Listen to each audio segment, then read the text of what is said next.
Okay, so I'll start with the literacy because that's the bigger part, bigger question part. As an English teacher and an ESL teacher, literacy is a huge part of my job.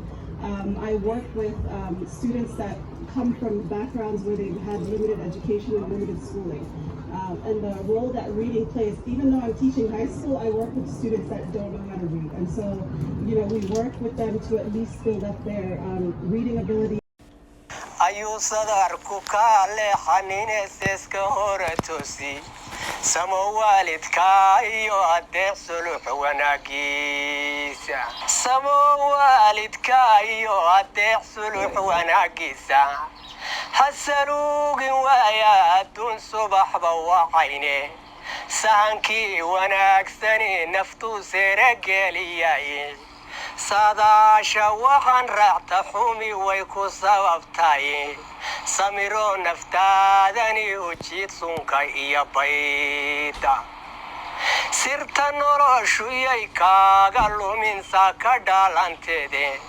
sardhabo naftaadani ka celi surimada lexday sunnay tahay aqoontu ee waxbaro qalinku waseefe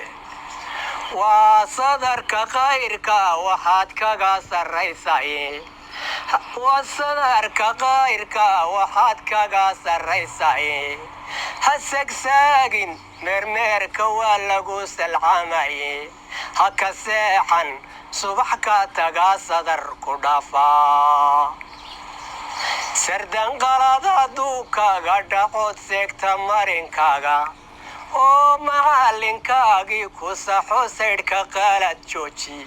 samayo wanaagu ku baro sani uga qaado saaxiibka waxaan raac ka xumi waa ku sababaye safka hore